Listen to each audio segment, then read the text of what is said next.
see your shadows in my room. I can't take back the love that I gave you. As to the point. Assalamualaikum warahmatullahi wabarakatuh. Puji beserta syukur marilah kita panjatkan kepada Allah Subhanahu wa Ta'ala yang telah memberikan beribu-ribu nikmat. Tidak lupa salawat dan salam tercurahkan kepada Nabi Muhammad SAW, keluarganya beserta sahabat-sahabatnya. Semoga kita semua mendapatkan syafaat dan mendapatkan petunjuk hingga hari kiamat nanti. Pada kesempatan kali ini kami akan menyampaikan sejarah tentang dinasti Ayyubiyah yang akan disampaikan oleh Diana Rizky, kelas 8 MTS Al-Khairah Kalodra. Assalamualaikum warahmatullahi wabarakatuh. Pada kesempatan kali ini saya akan membahas mengenai Daulah Ayyubiyah. Daulah Ayyubiyah adalah daulah besar yang berbentuk dinasti atau kerajaan. Berkuasa di Timur Tengah antara abad ke-12 sampai abad ke-13. Akan tetapi, daulah ini mungkin asing bagi umat Islam secara umum. Umat Islam lebih akrab dengan nama-nama kerajaan lainnya seperti Daulah Umayyah, Daulah Abbasiyah, dan Daulah Utsmaniyah. Bahkan nama daulah ini kalah tenar dibandingkan sultan mereka sendiri, yaitu Sultan Salahuddin Al-Ayyubi. Nama Ayyubiyah dinisbatkan kepada Najmuddin Ayyub bin Jahdi, ayah dari Salahuddin Al-Ayyubi. Beliau adalah seorang kursi yang berasal dari kota Devin yang tinggal di utara Armenia.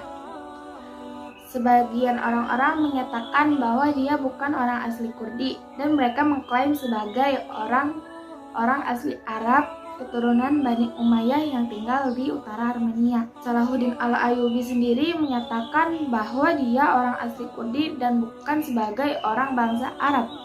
Keadaan kota Devin yang semulanya nyaman bagi keluarga Syahdi berubah menjadi kota yang tidak bersahabat setelah ditaklukkan oleh Turki.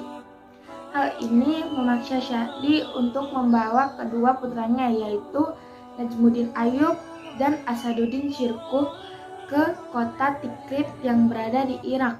Sesampainya mereka di Tikrit, ia disambut oleh temannya yaitu Mujahid Adam Shirkuh yang merupakan panglima militer dinasti Seljuk untuk wilayah Mesopotamia.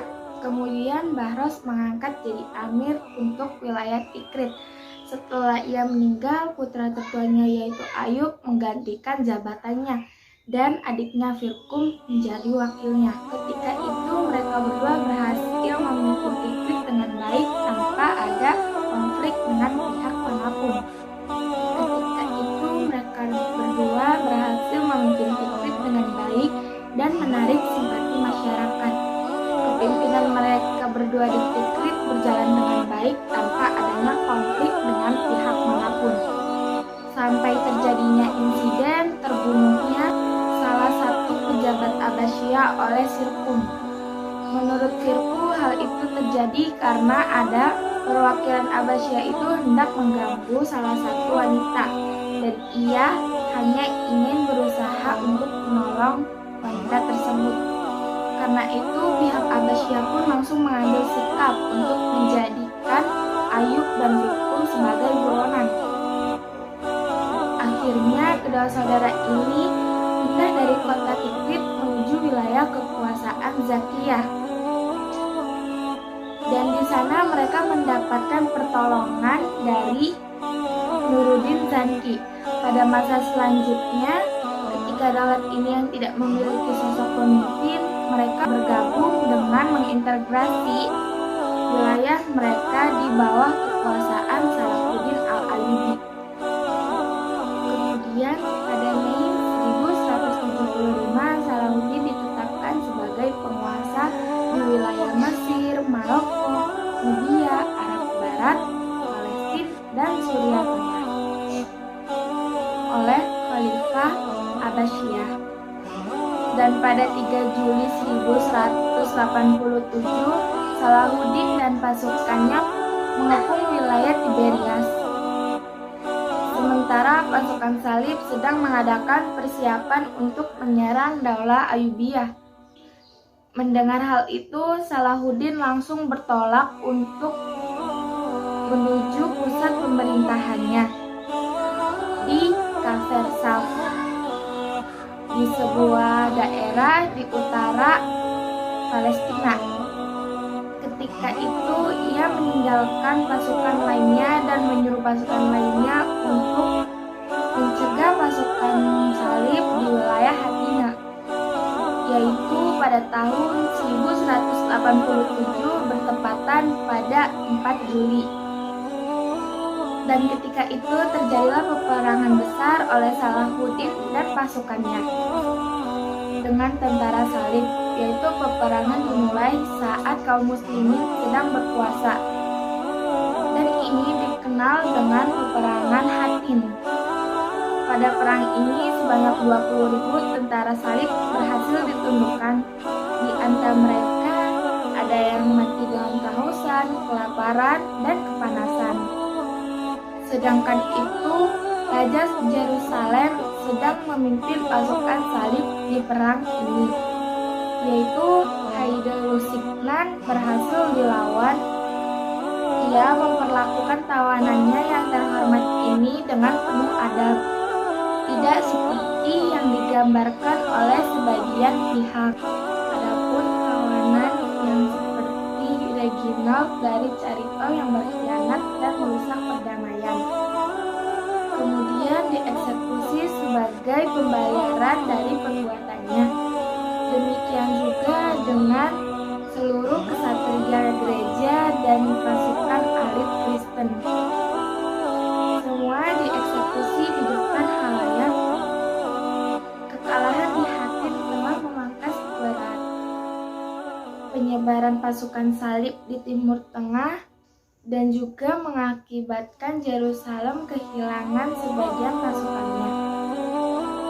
Kondisi ini benar-benar dimanfaatkan oleh Salahuddin untuk terus-menerus menekan pasukan salib. Terbukti ketika itu, 4 hari setelah perang itu, Salahuddin mengajak kaum muslimin untuk memerangi tentara salib dan mengusir mereka dari tanah Palestina. Ketika itu, ia mengumpulkan semua pasukan dari Dasmen menuju tanah suci dengan bertujuan untuk membebaskannya. Pada bulan Agustus 1187, pasukan besar ini telah berhasil menaklukkan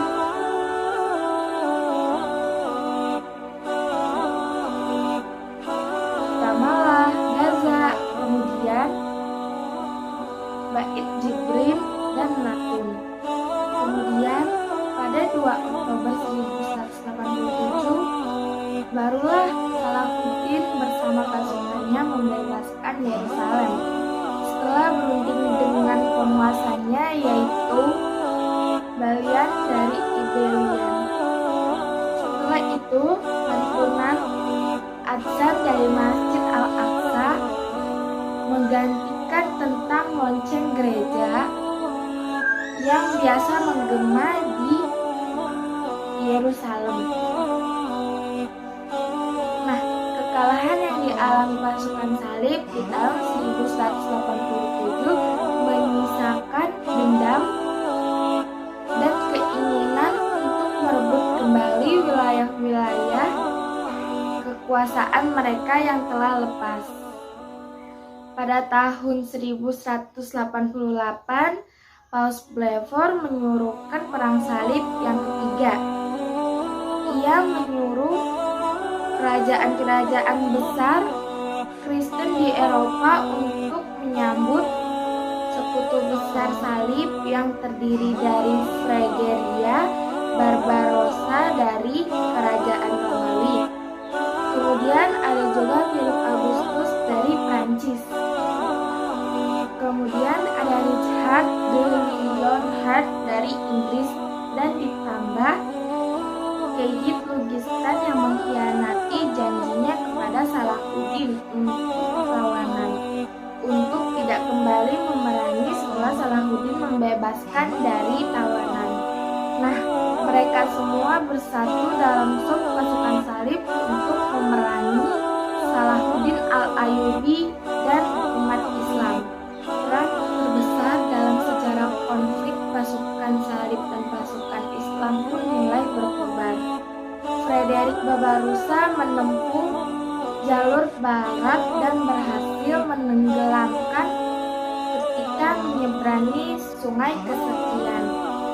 Sebagian pasukannya kembali dan sebagian yang lainnya bergabung dengan pasukan Richard Hart di dalam peperangan yang berlangsung dalam 2 tahun ini. Richard berhasil mengalahkan Salahuddin Al-Ayyubi.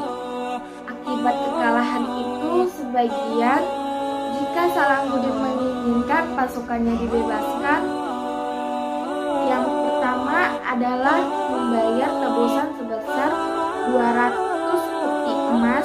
Kemudian yang kedua, pasukan Islam harus memperbaiki salib suci. Namun syarat ini tidak dipenuhi oleh pasukan Islam, dan ketika itu Richard membantai 2.700 tawanan tersebut. Apa yang dilakukan oleh Richard tentu saja jauh berbeda dengan yang dilakukan oleh Salahuddin ketika menaklukkan Yerusalem. Ketika itu Salahuddin membebaskan ribuan tawanan Yerusalem tanpa mencederai mereka sedikit pun. Ditambah lagi membebaskan tawanan lainnya atas permintaan Uskup Yerusalem. Tidak hanya sebatas itu, bersamaan dengan tawanan pasukan Islam yang dibunuh oleh Richard, Salahuddin malah membalasnya dengan membebaskan tawanan yang ada pada masanya, yang terdiri dari orang-orang miskin, para wanita, dan anak-anak tanpa tebusan sama sekali.